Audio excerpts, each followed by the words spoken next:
예배에 오신 여러분을 주님의 이름으로 축복합니다. 또한 실시간으로 우리 현장 예배에 오지 못하고 각각의 자리에서 예배드리는 우리 성도님들을 주님의 이름으로 축복합니다. 저희가 계속 이사야서를 가지고서 순차적으로 말씀을 나누고 있죠. 이사야서의 핵심 키워드 한 단어를 얘기한다면 그것은 회복입니다. 하나님은 우리가 영적으로나 또 삶이, 가정이, 인생이 회복되기를 원하십니다. 이스라엘 백성이 죄로 인해서 멸망당했어요. 바벨론에 70년간 포로 생활을 하게 됐어요. 삶이 무너진 겁니다. 자유가 사라지고 그들 앞에는 절망이 가득했습니다. 근데 그 절망이 가득한 이스라엘을 하나님이 회복시키겠다라고 말씀하시는 것이 그게 이사야서입니다. 그냥 회복 정도가 아니고 우리를 이방의 빛으로까지 삼으시겠다라고 그렇게 우리에게 약속하고 계시는 건데요. 그러면 하나님이 우리를 어떻게 회복시키시겠냐는 거죠. 그 하나님의 회복의 방법이 그게 다름 아닌 십자가인 것입니다. 그래서 이사야서 42장 그리고 49장 그리고 50장 그리고 53장 4번에 걸쳐 가지고 여호와의 종, 고난받는 종에 관한 말씀을 주시는 거예요.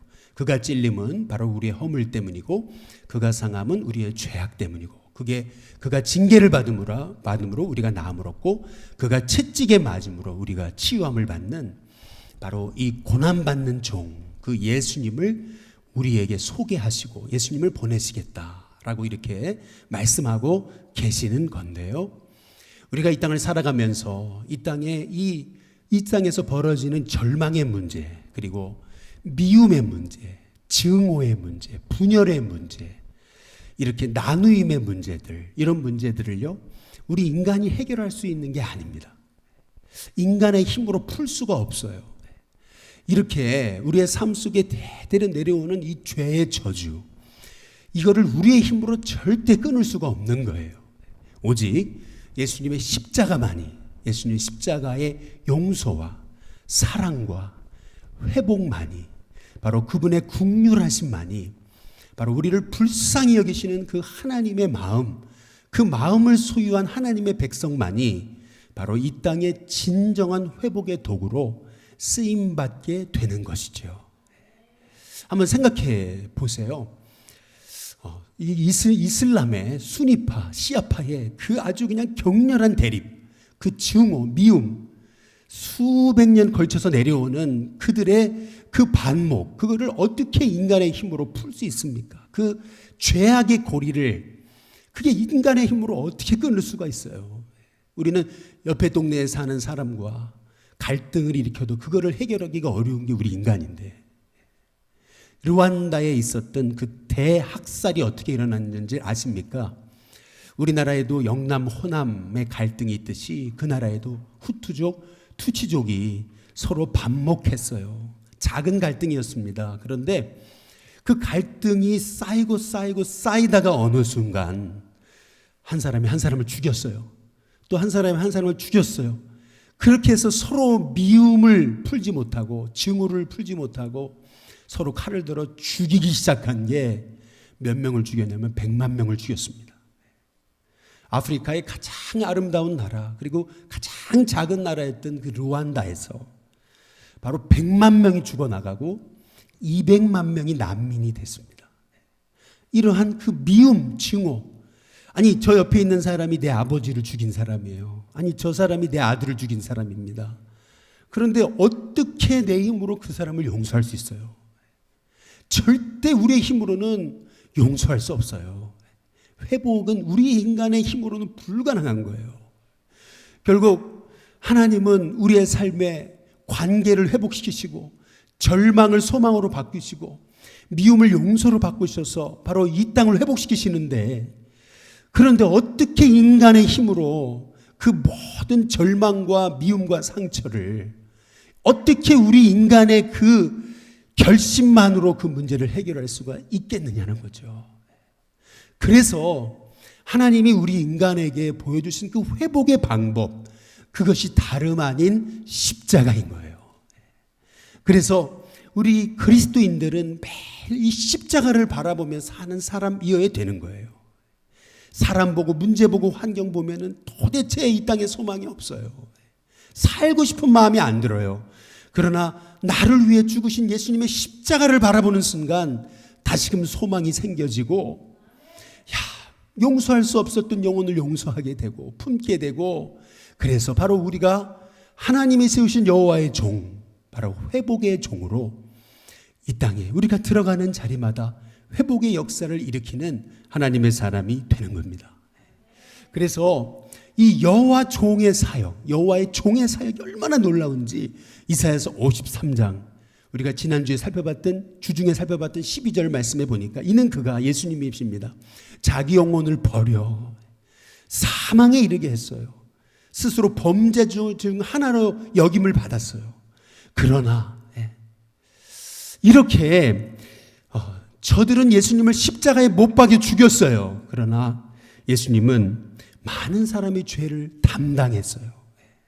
다 죄를 짊어졌어요. 그리고 범죄자를 위해서 오히려 저들을 용서해달라고 기도하셨던 바로 그 예수님의 십자가, 그것만이 바로 이 땅에 있는 문제들, 이 저주의 고리를 풀 수 있는 방법은 바로 십자가, 예수 십자가의 용서, 사랑과 긍휼, 이 주님의 십자가의 은혜밖에는 이 땅이 회복될 방법이 없다라고 하는 것입니다. 우리가 십자가를 바라볼 때마다 하나님은 회복의 하나님이시구나, 우리가 회복되기를 원하시는구나, 내 마음이 이렇게 죄로 묶여가지고 그래서 이 땅에서 죄로 인해 죽을 수밖에 없는 인생이 아니라 나를 회복시키기 위해서 예수님 십자가에 죽으신 거구나. 우리가 십자가를 바라볼 때마다 하나님은 회복의 하나님이심을 우리가 깨달을 때 저와 여러분이 하나님이 쓰시는 회복의 도구가 되어질 줄로 믿습니다.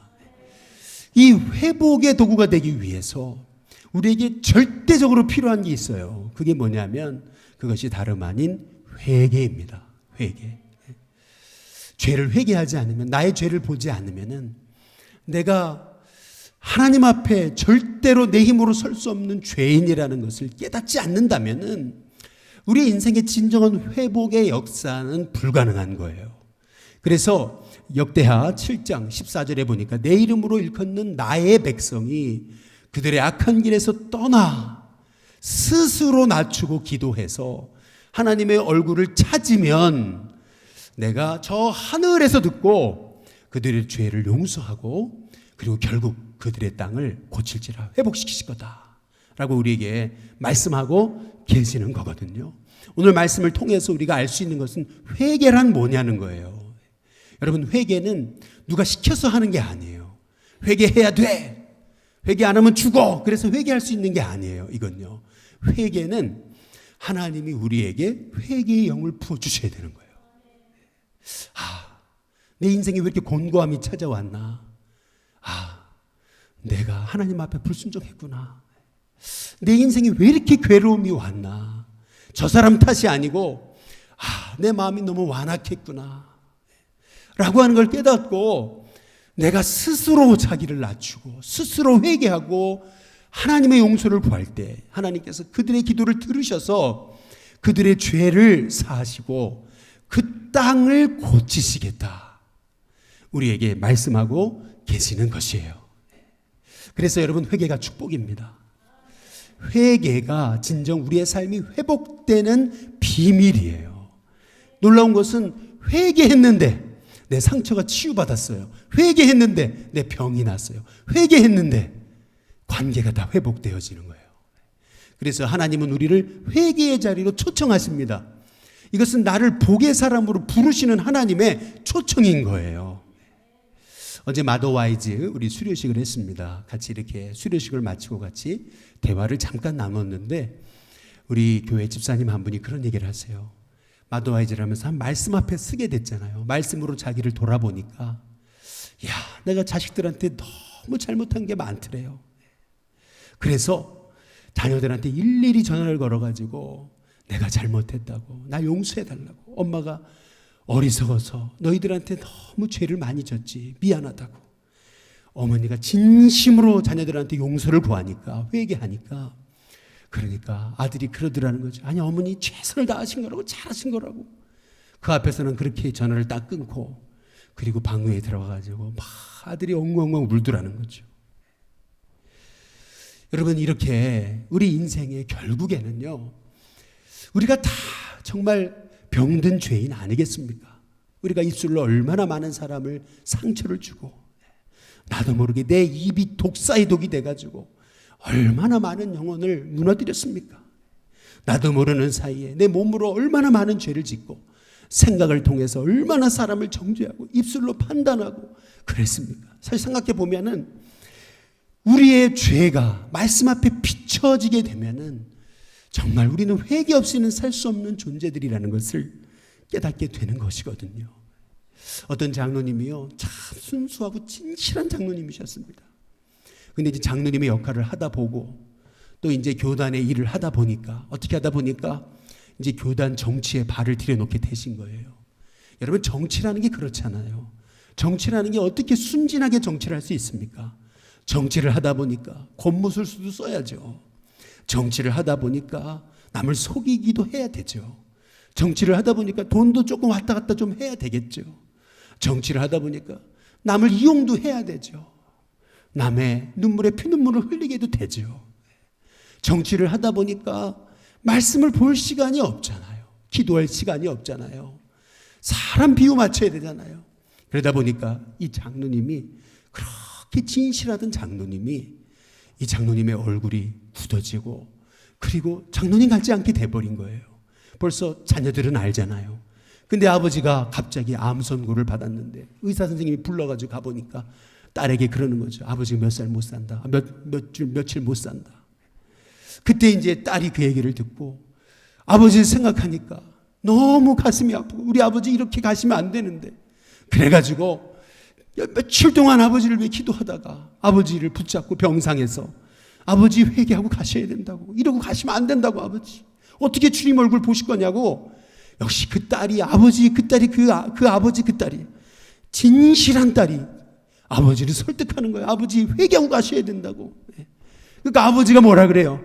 네가 나를 어떻게 한다고? 내가 얼마나 열심히 내가 살았는데 네가 나한테 그럴 수 있냐고 말이죠. 네가 내가 병들었다 그럴 수 있느냐 말이죠. 아버지의 마음이 안 열리셨구나. 그래서 딸이 물러서지 않는 거예요. 계속 뒤에서 기도하는 거예요. 어느 날 밤 아버지가 그 병상에서, 커튼이 다 닫혀진 그 병상에서 혼자 병상에 무릎을 꿇고 기도하는데 성령님이 임하시고 회개형이 임하신 거죠. 막 흐느끼며 우는데 아버지 목소리예요. 하나님 앞에 내가 범죄한 죄인이라고 말이죠. 결국 이 장로님이 자기가 잘못했던 분을 다 한 사람 한 사람 불러와라. 그래가지고 회개하고 용서를 구하고, 그리고 천사처럼, 어린아이처럼 밝게 잠자듯이 하나님께 불러가셨다라는 그런 얘기잖아요. 결국 여러분, 회개는 우리를 있어야 될 자리에 돌아오게 하는 주님의 축복이에요. 회개할 때 내 영이 회복돼요. 회개할 때 결국에는 내 영이 바로 섭니다. 그래서 그 바로 선 그 사람을 통해서 하나님은 주변 사람도 다 회복시키시는 역사를 일으키시는 거예요. 그게 하나님의 회복의 방법인 거예요. 그래서 하나님은 우리에게 회개하라고 초청하십니다. 우리가 무엇을 회개해야 되겠습니까? 먼저 오늘 말씀을 보니까 첫 번째로 하나님은 우리가 하나님이 기뻐하시는 뜻을 알고도 행하지 않은 것을 우리가 회개하라고 말씀하고 계시는 거예요. 이스라엘 백성들이 말씀을 몰라서 불순종한 게 아니에요. 말씀을 몰라가지고 그들이 하나님의 의를 떠난 게 아니에요. 알고도 불순종한 거예요. 이사야서 오늘 56장 1절에 보니까 여호와께서 이와 같이 말씀하시기를 너희는 정의를 지키며 의를 행해라. 정의를 지켜야 된다. 하나님의 법도를 지켜야 된다. 하나님의 뜻을 지켜야 된다. 그 뜻을 행해야 된다. 말씀하고 계시는 것이거든요. 여러분, 이스라엘이 왜 망했는 줄 아세요? 너무 잘 되니까, 복을 받으니까 그것이 자기 힘으로 된 줄 알고 교만해져 가지고요, 세상 쫓아가다가요, 그러다가 결국엔요 말씀과 멀어지고요, 나중에는요 가난한 자 학대하고, 그리고 우상을 섬기다가 하나님이 계속 경고하셨어요. 돌아오라 돌아오라. 그런데 회개하지 않고 목이 곧은 백성이 돼가지고요, 하나님의 불순종하다가 결국 하나님이 바벨론이라고 하는 믿지 않는 그 세상 권세를 가지고 이스라엘을 완전히 짓밟아버린 거죠. 이 코로나라고 하는 전혀 뜻하지 않는 이러한 이 어려움을 통해서 우리가 이렇게 어려움을 당하게 된 것은 어찌 보면은 하나님께서 한번 네 인생을 돌아봐라, 한번 네 인생이 정말 말씀 앞에 섰는지를 돌아봐라 하시는 그런 주님의 말씀임을 우리가 깨달아 알게 되시기를 주님의 이름으로 축복합니다. 어떤 가정이 깨어질 위기를 만났습니다. 아내도 등을 돌리고 자식들도 아버지한테 손가락질을 하기 시작했어요. 아버지 때문에 우리 가정이 이렇게 됐다고 말이죠. 야, 남자도 자존심이 있잖아요. 사실 사람은 자존심으로 사는 거잖아요. 그런데 이 아버지가요, 은혜의 사람이었어요. 기도하다 보니까 너무 아내한테 못하고 자식들한테 못한 게 생각난 거예요. 내가 잘못했구나. 그래서 자식들한테 가가지고 아내한테 가서 무릎을 꿇었습니다. 내가 잘못했다고. 나 때문이라고. 그렇게 자녀들한테 용서를 구하는 거예요.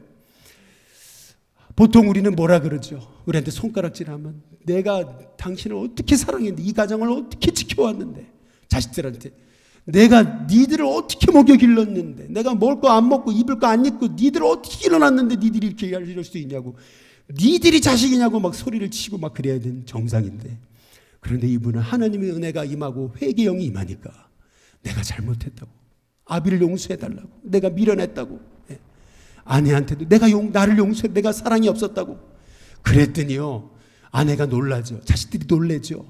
그러면서 나도 잘못했다고, 아버지 저희도 잘못했어요. 그러면서 서로 회개하고 서로 부둥켜 안고 서로 눈물 흘리면서 그렇게 서로 회개형이 임하니까요, 여러분, 그 가정이 회복되어지고 가정이 천국처럼 바뀌어지는 역사가 일어나게 되는 것이죠. 전에는 아주 좋은 음식을 놔두고 먹어도 돌을 씹는 것 같았는데 지금은 김치 하나를 놔두고 먹어도 감사하게 된 거죠. 이야, 우리 집이 이렇게 행복한 집이었나? 이야, 우리 집이 이렇게 복된 집이었는가? 가정만 생각하면 막 기쁨이 넘쳐나고, 가정만 생각하면 막 하나님께 감사하고. 여러분, 이것이 회개하는 종에게 주시는 하나님의 축복인 거예요. 저는 우리 신교회 성도님들에게 정말 나의 죄를 보고 회개할 수 있는 하나님의 종들이 되시기를 주님의 이름으로 축복합니다. 회개는 나로부터 시작하는 거예요. 다른 사람부터, 나로부터 회개가 시작되는 거예요. 놀라운 것은 하나님이 나에게 은혜 주셔서 내가 회개하고 하나님 앞에 엎드렸을 뿐인데, 하나님께서 그 가정을 회복시키시는 거예요. 그 인생을 회복시키시는 거예요.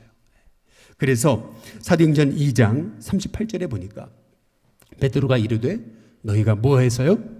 회개하여 각각 예수 그리스도 이름으로 세례를 받고, 그리고 뭘 받으라고요?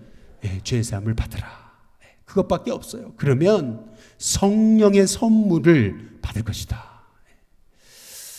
여러분, 회개하는 사람에게 주시는 가장 큰 축복은 뭐냐면, 회개하는 사람에게 성령님이 그 인생의 주인이 되십니다.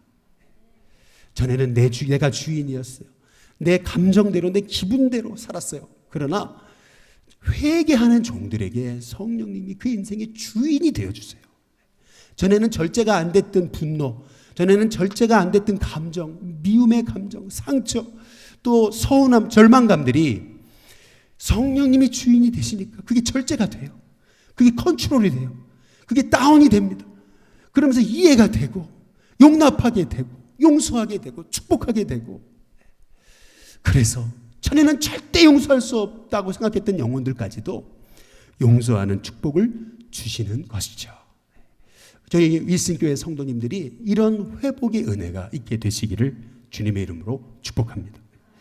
두 번째로, 여러분, 우리가 무엇을 회개하라고 말씀하십니까? 그것은 안식일을 생명처럼 지키며 살지 못한 것을 회개하라고 말씀하시는 거예요. 실은 오늘 본문의 말씀에는 고자라는 단어가 나옵니다. 우리가 일부 예배 때는 중고등부 학생들도 예배 드리는데, 이거 어떻게 설교를 해야 되나? 참 고민이 많았습니다. 이 본문을 가지고 한 번도 설교한 적이 없어요. 그러나 우리는 매 본문 순차적으로 하다 보니까 그래 하나님 주신 말씀이라 여기고 선포하게 되는 거예요. 근데 가만히 보니까 여기에 놀라운 음성이 있는 거예요. 그게 뭐냐면 오늘 이사야서 56장 2절에 보니까 안식일을 지켜 더럽히지 아니하며 이와 같이 그 하나님의 언약을 굳게 붙잡는 사람은 복이 있다고 그래요. 4절과 5절에 보시면은 여호와께서 이와 같이 말씀하시기를 나의 안식일이라고 했어요. 이걸 지키고 내가 기뻐하는 일을 선택하고 나의 언약을 굳게 붙잡는 자, 고자들이라 하더라도 이스라엘에게 있어서 고자는 뭐냐면요, 정말 인간도 아닌 거예요, 사실은요. 자식을 못 낳는 여성조차도 얼마나 그렇게 손가락질을 받고 그렇게 그 집안에서 쫓겨나가도 그것이 아무런 문제가 되지 않았던 세대에 그렇게 고자라고 하는 건 소망 없는 인간이거든요. 그런데 아무리 고자 같은 그런 소망 없는 사람도 하나님의 이 안식일을 지키고 하나님 기뻐하시는 일을 선택하고 언약을 붙잡는 사람은 어떻게 되는 거냐면요, 5절에 보니까 그에게 영원한 이름을 그에게 줘서 그의 이름이 절대 끊어지지 않는다. 이스라엘은 한국하고 문화가 비슷해요. 우리나라도 여러분 그 이름을 굉장히 중요하게 여기잖아요. 얼마나 그 이름의 가치를 소중하게 여깁니까? 마찬가지로 여기서 이름이 끊어지지 않는다. 이 얘기는 하나님이 존귀하게 세우신다는 거거든요. 또 이사야서 56장 6절에 7절에 보니까 안식일을 지켜 세 번째 얘기합니다. 더럽히지 아니하고 나의 언약을 굳게 지키는 이방인조차도, 이방인도 이스라엘이 아주 우습게 보던 사람이거든요. 개같이 취급했거든요. 그런데 그 이방인조차도 내가 그들을 나의 성산으로 인도하겠다. 기쁘게 그들을 하갈 것이고 기쁘게 그들을 받게 될 것이다. 우리 하나님께서 말씀하고 계시거든요. 여러분, 우리 인생에서 지켜야 될 것이 참 많죠. 마음도 생각도 지켜야 되고 그리고 가정도 건강도 지켜야 되죠. 그런데 우리 하나님께서 말씀하시는 건 뭐냐면 예배를 지켜라, 안식일을 지켜라, 주님의 날을 지켜라, 우리에게 말씀하고 계시는 거예요. 그래서 창세기 1장에서 하나님 천지를 6일 동안 창조하시고 7일째 안식하시잖아요.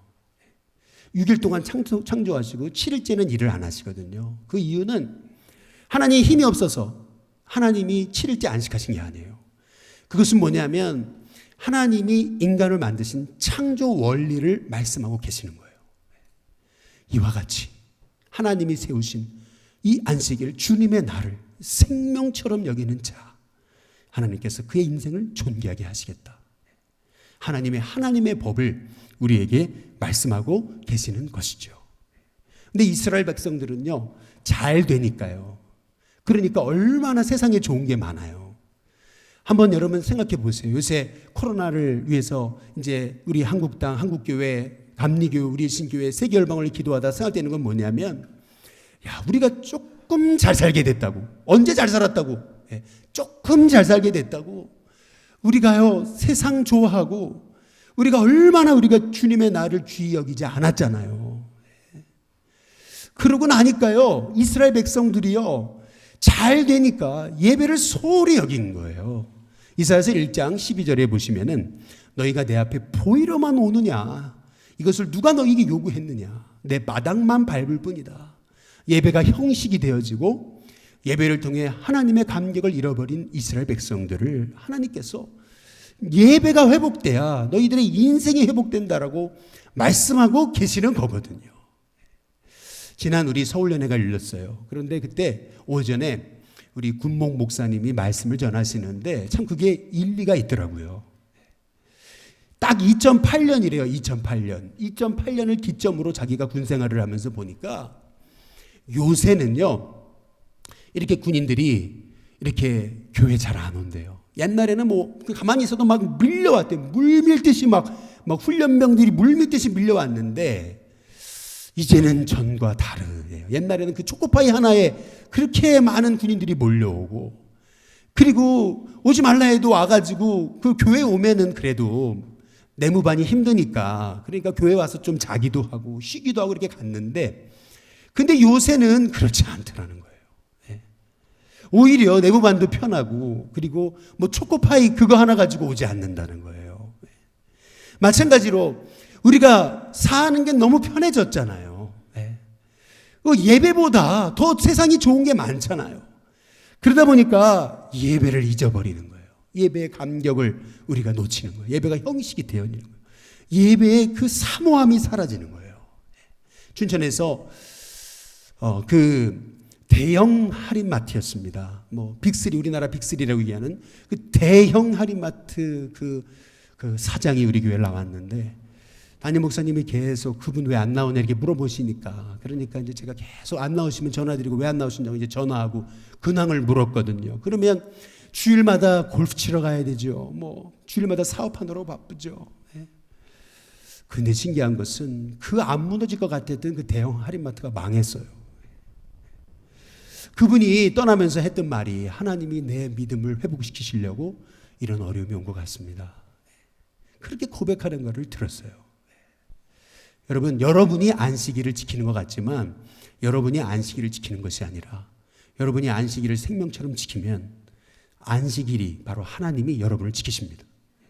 그래서 사무엘상 2장 30절 말씀해 보니까 내가 존중히 여기는 자를 내가 존중히 여긴다. 나를 귀히 여기는 자를 나도 귀히 여긴다. 나를 존중히 여기는 자 나도 그를 귀히 여긴다. 나를 존중히 여기는 자 나도 그를 귀히 여기겠다. 우리 하나님께서 말씀하고 계시는 거예요. 여러분이 정말 하나님의 말씀을 지키고 살려고 몸부림칠 때 하나님께서 여러분을 지키십니다. 제가 나사렛에 20년 전에 성지순례를 간 적이 있어요. 근데 지금도 잊지 못해요. 나사렛 굉장히 성경에 너무 중요한 곳이잖아요. 지금도 잊혀지지 않는 게 뭐냐면은 안식일에 갔었습니다. 안식일에 갔으니까 상점이 거의 다 문을 닫았잖아요. 그런데 안내해 주시는 분이 그런 얘기를 하는 거예요. 내일도 그리스도인들은 쉽니다. 그때는요, 주 5일제가 별로 이렇게 일상화되지 않았던 때였어요. 그때는. 그리스도인들이 초기 때부터요, 거기는 유태인 지역이다 보니까 안식일은 절대 쉬어야 되니까 쉬는 거였고, 그들은 그리스도인이었기 때문에 주일날 또 쉰 거예요. 장사를 하면서도. 여러분, 장사를 하면서 이틀간 문을 닫으면 장사가 됩니까? 그런데 하나님이 지키시더라는 거예요. 그리고 그들을 지금까지 끊어지지 않게 하시고 이 나사렛에 저렇게 그리스도인들이 이 지역을 장악하는 하나님의 복을 주셨다라는 거죠. 마찬가지로 여러분이 하나님 말씀 가운데 서면 하나님은 여러분을 지키시는 은혜가 있게 될 줄로 믿습니다. 이사야서 38장 6절에 보시면 32장 8절에 보시면 이런 말씀이 있습니다. 존귀한 자는 존귀한 일을 계획하나니 그는 항상 존귀한 일에 서리라. 존귀한 자는 존귀한 일을 계획하나니 그는 항상 존귀한 일에 서리라. 여러분이 계획해야 될 존귀한 일이 무엇입니까? 그것은 예배에 승리하고자 하는 삶이에요. 이번에 저 하나님께 감사한 게 있어요. 코로나가 시작될 때 도대체 어떻게 해야 될지를 모르겠더라고요. 담임 목사로서 이 예배당을 폐쇄해야 되는가, 너무나 어떻게 해야 될지 모르겠어요. 그래서 우리 교회, 우리 지방에 또 우리 주변에 잘하는 선배 목사님들한테 전화를 했어요. 그랬더니 선배 목사님 하신 말씀, 내가 70년 동안 목회하는 동안 이런 광경을 보지 못했다는 거예요. 또 전화를 드려봤더니 교회 주변에 확진자들이 너무 많이 나와가지고 우리는 어쩔 수 없이 두 주, 한 달 폐쇄를 합니다. 이런 얘기들을 하시는 거예요. 우리는 어떻게 해야 되나 그러면은 우리는 하나님 앞에 기도하는데요. 하나님 주신 마음은 그래 우리가 실시간으로 전송을 하고 그래서 교인들이 안전하게 가정에서 예배 드리지만 그럼에도 불구하고 이 주일 예배 우리 목회자로서 예배당은 지켜야 되겠다. 이제 그런 생각을 가지고 우리는요 주일 낮 오후 처음에는 오후 했었죠. 그리고 수요 금요 새벽 예배까지 다 실시간으로 전송을 시작한 거예요. 근데 참 놀랍죠. 이게 새벽도 실시간으로 전송을 하려다 보니까 여러분 새벽 한 3시 50분에 일어나야 돼요. 푸시시해가지고 나올 수도 없고 그리고 또 제가 지금 원고가 있는데 원고를 잘 안 보잖아요. 원고를 어떻게 봐요? 지금 다 인터넷으로 나가야 되는데 앞을 봐야죠. 그러니까 이게 매일 새벽마다 수요, 금요, 주일, 낮, 오후 설교를 하려다 보니까 이게 인간의 한계가 있잖아요. 그런데 신기하죠. 어느 날 어느 날 딱 수요일날 강단에 딱 이렇게 다 엎드렸는데요.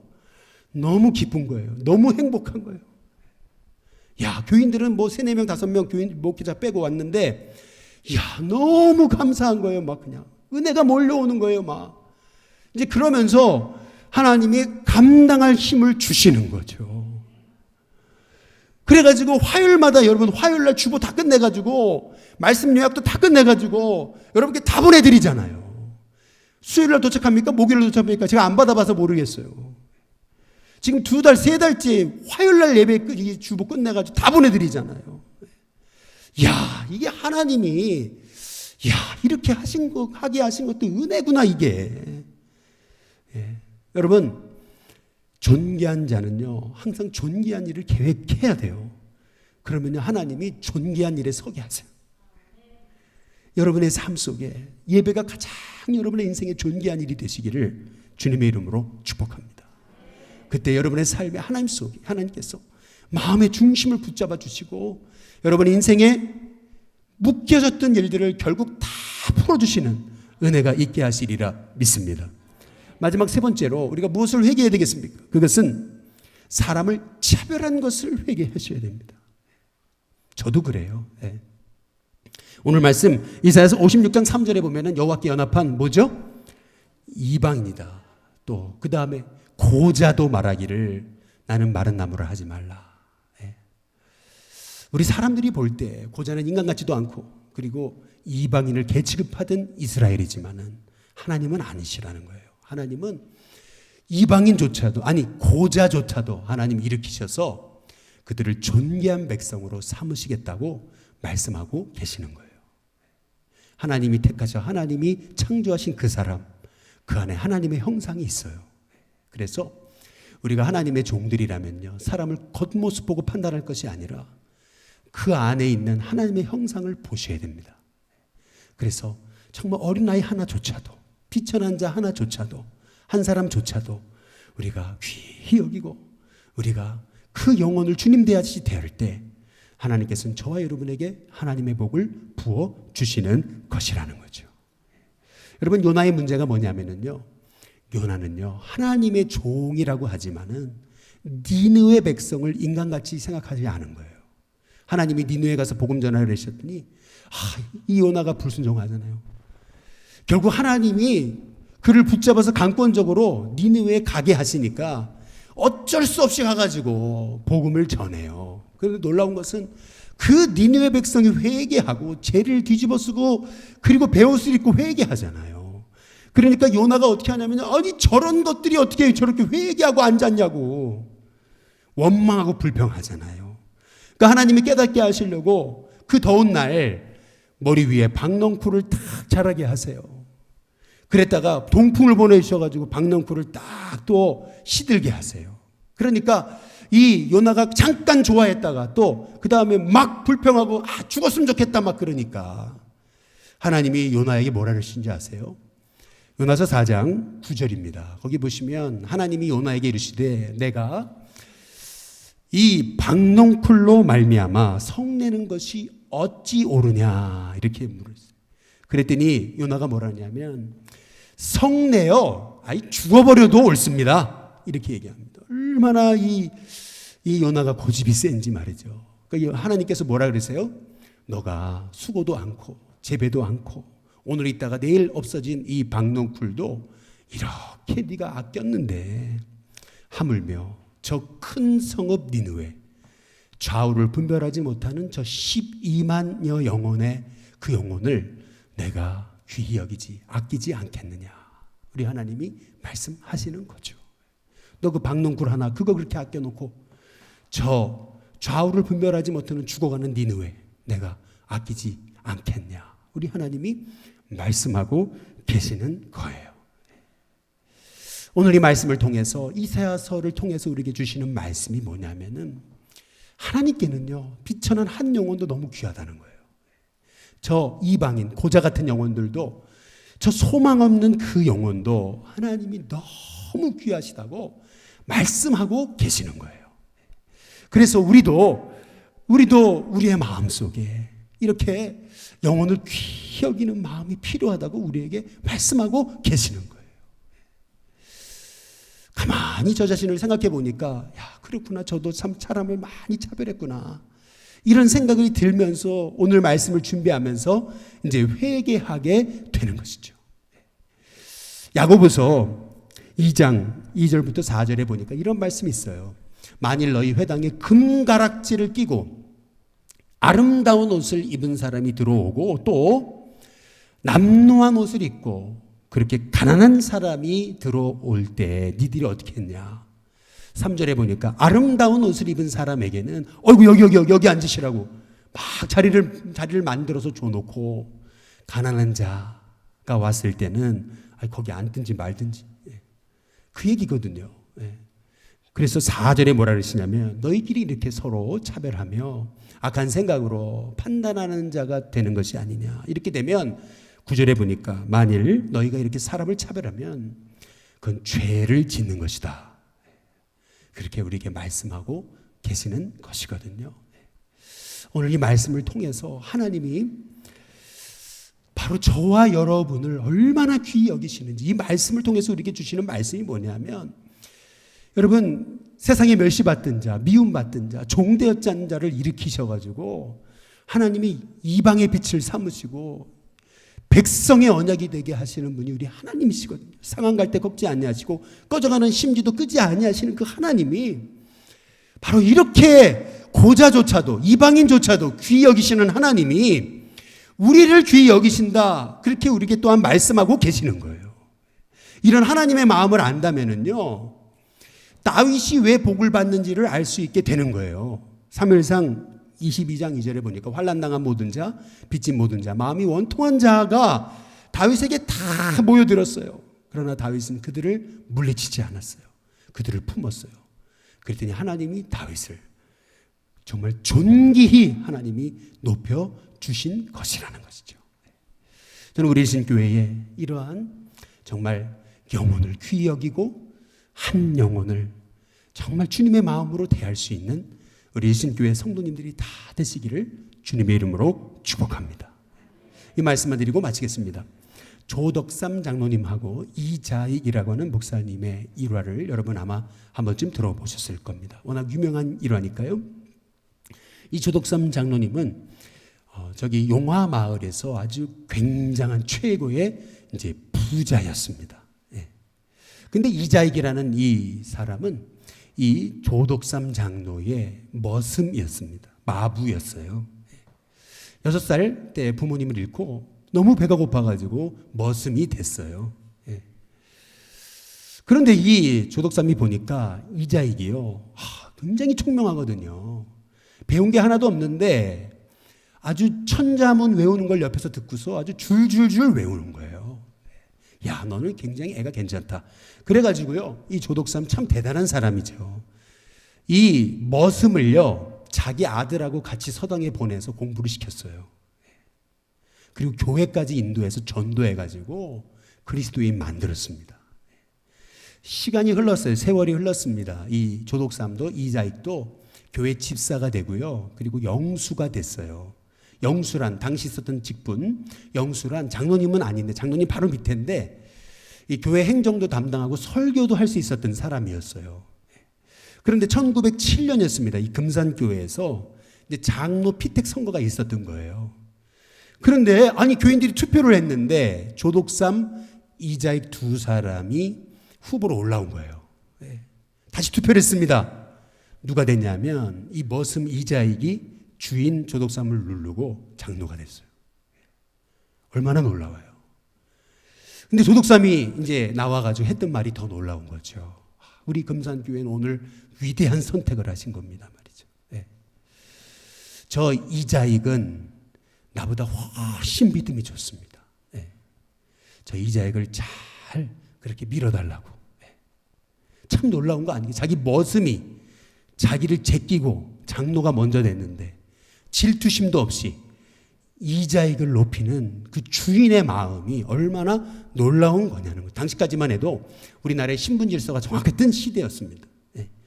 그렇게 신분 질서가 정확했던 시기에 머슴이 주인을 앞질러서 장로가 됐어요. 질투심이 안 생기겠습니까? 그런데 오히려 이자익을 축복하고 또 이자익이 아주 똑똑하니까 평양으로 보내가지고 신학 공부를 시켰어요. 돈을 다 대줘가지고. 3년 후에 물론 이 조독삼 장로도 장로님이 됐습니다. 이 조독삼은 이자익 이 장로를 참 귀히 여겼고 이자익도 집에 돌아가서 주인을 참 잘 모셨어요. 극진히 모셨습니다. 1915년이었습니다.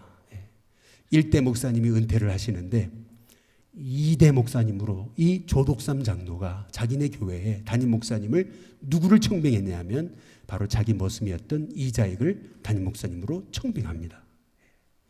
그리고 담임 목사님으로 모셔와가지고 그 머슴이었던 사람을 아주 극진히 대해줘요. 결국 이 이자익은 이 장로교회의 총회장을 3번이나 지내고 한국교회 위대한 인물이 됩니다. 뿐만 아니라 이 조독삼 장로의 가정도 하나님이 참 귀히 세워주셔서 그 가정에서 참 한국교회 위대한 인물들을 일으켜 세우셨던 것을 이제 볼 수가 있는 것이죠. 이것은 복음이 없이는 십자가가 없이는 바로 십자가의 사랑과 그 말씀의 적용 없이는 불가능한 것입니다. 신분질서가 명확했던 사회에서 그리고 나보다 앞질러서 장로가 된 사람을 위해서 기르고 먹이고 공부시켰는데 그런데 그 사람을 오히려 나의 담임 목사님으로 모시고 그분이 잘 될 수 있게 총회장으로 섬길 수 있게 그렇게 후원하고 평생 주님이 가셨던 그 길처럼 가려고 애썼던 한 믿음의 인물을 통해서 바로 주님의 나라가 세워지고 바로 이 땅의 회복의 역사가 이루어지게 된 것이죠. 마찬가지로 이 땅을 회복시키는 주님의 방법은 십자가밖에 없어요. 결국 하나님의 종밖에 없어요. 상한 갈 때 꺾지 아니하시고 꺼져가는 심지를 끄지 않으시는 그 하나님의 종의 사역밖에는 이 땅이 회복될 수가 없는 겁니다. 바라기는 저와 여러분이 그 하나님의 종의 사명을 감당해낼 수 있는 십자가의 마음을 덜 잊지 않는 내 마음에 육적인 마음이 올라올 때마다 그때마다 또 십자가를 바라보고 또 십자가를 바라보고 또 십자가로 승리하는 하나님의 종들이 되시길 주님의 이름으로 축복합니다. 기도하겠습니다. 좋으신 하나님 감사합니다. 우리도 날마다 십자가를 바라보고